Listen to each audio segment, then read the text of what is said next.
Scotland, the land of mist, mountains, warriors, and resistance. For centuries, the kingdoms of the north had lived under the shadow of powerful neighbours. Romans had come and gone. Tribes had risen and fallen. But now, in the 7th century, a new threat marched toward the Highlands, not from Rome, but from Anglo-Saxon Northumbria. This is the story of the battle that may have saved Scotland itself. The Battle of Dun Nechtain, the day the Picts broke an empire. Imagine a cold dawn in the year 685 AD. Mist hangs thick over the hills of eastern Scotland. Somewhere beyond the marshes and forests, thousands of warriors are gathering in silence. Spears are sharpened, shields tightened, horses restless in the morning fog. At the centre of it all stands a king, Bridei mac Bili, king of the Picts, tall, stern, watching the horizon. He knows what's coming. From the south marches one of the most powerful armies in Britain, the army of Northumbria, led by King Ecgfrith. Up they come confident, victorious, certain that the north will finally kneel. But Bridei has no intention of kneeling. Today he intends to destroy them. To understand this battle, we first need to understand the world of Britain in the 7th century. The old Roman Empire was gone. In its place rose new kingdoms: Mercia, Wessex, Strathclyde, Dalriata and Northumbria.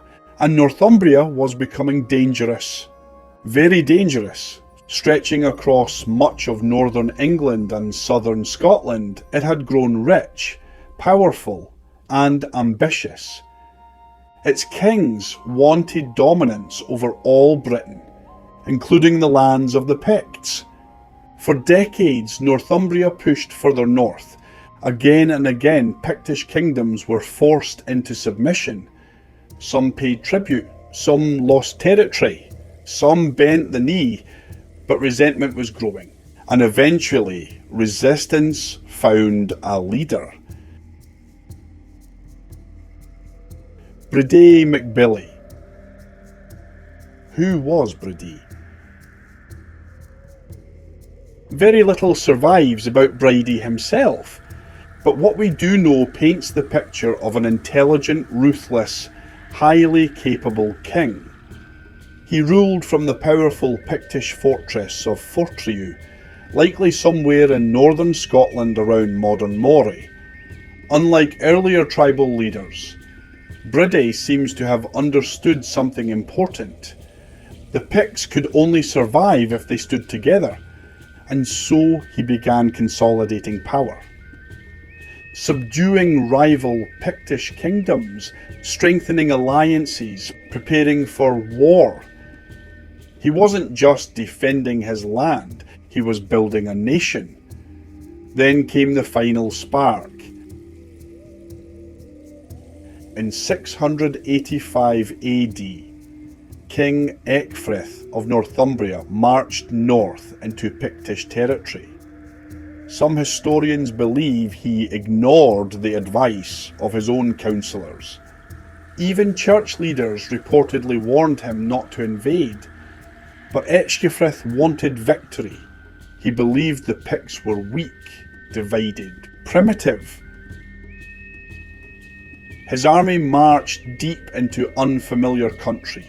Narrow valleys, marshland, forests, hills perfect for ambush. And somewhere ahead, Bridei was waiting.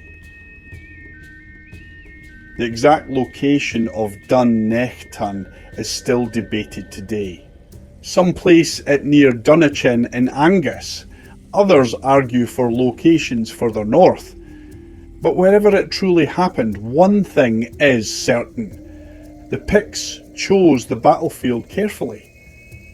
This was no open field clash like Roman warfare. This was a trap. Picture the landscape: boggy ground, steep hills, narrow approaches, hidden warriors concealed in forests and ridges. Perfect terrain for the Picts.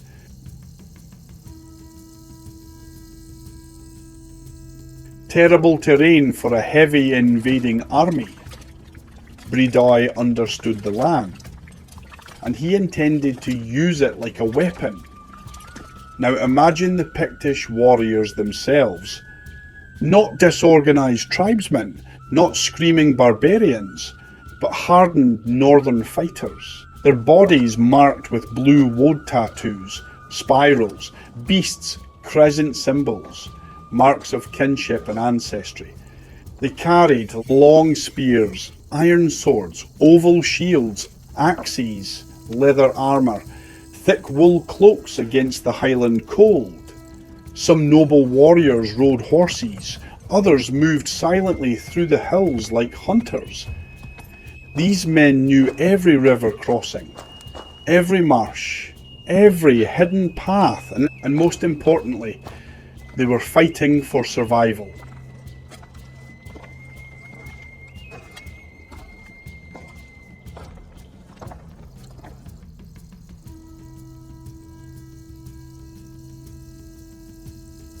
As Ecgfrith's army advanced deeper north, the Picts fell back, slowly, deliberately.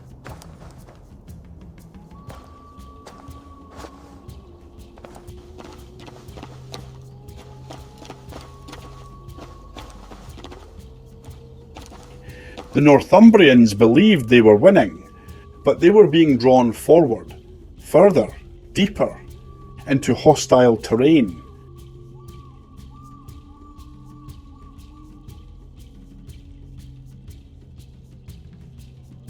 Then suddenly, the trap closed. Pictish warriors erupted from the hillsides. War horns screamed across the glens.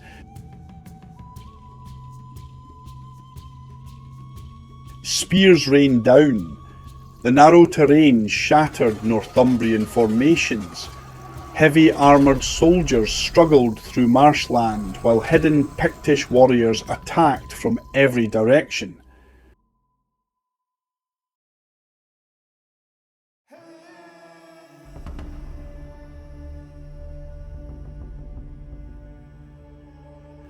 Confusion spread rapidly. The invaders could not manoeuvre, could not regroup, could not escape.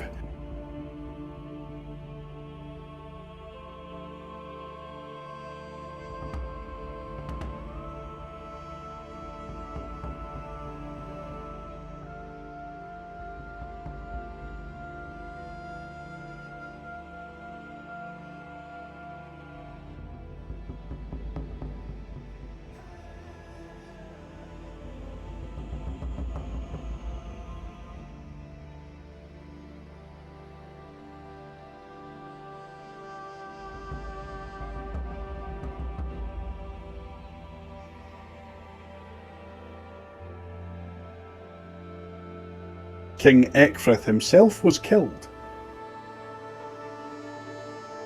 The retreat became slaughter. Men drowned in bogs. Others were hunted through forests and hills. Very few escaped. The mighty army of Northumbria had been annihilated. Now here's the important part. Dun Nechtain was not just another battle. It changed the future of Britain. Forever.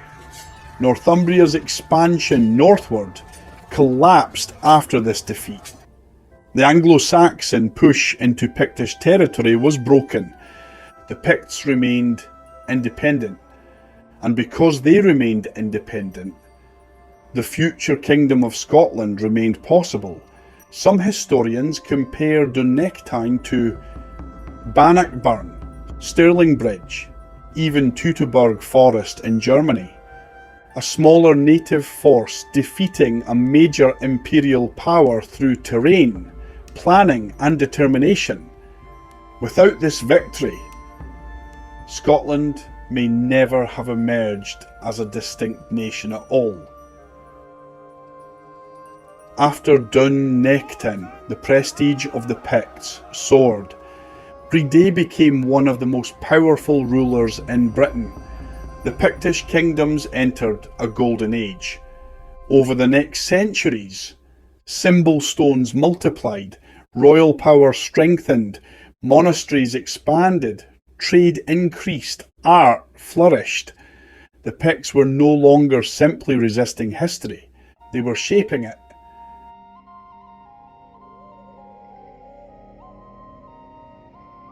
And yet, for all their victories, the Picts remain mysterious.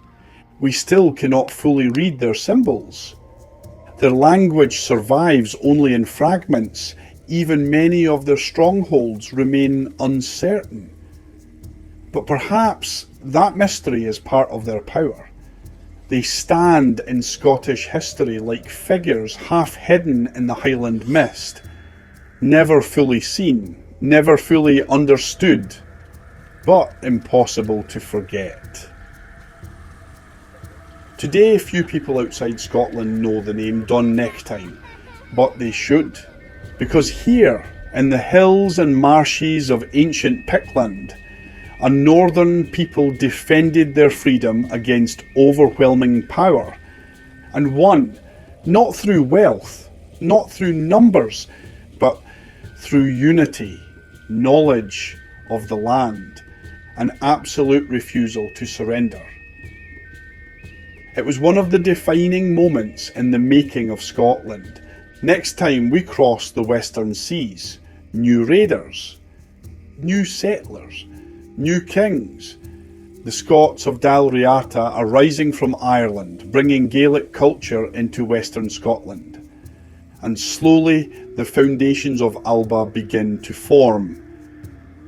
But before you go, what do you think made the difference at Dun Nechtain?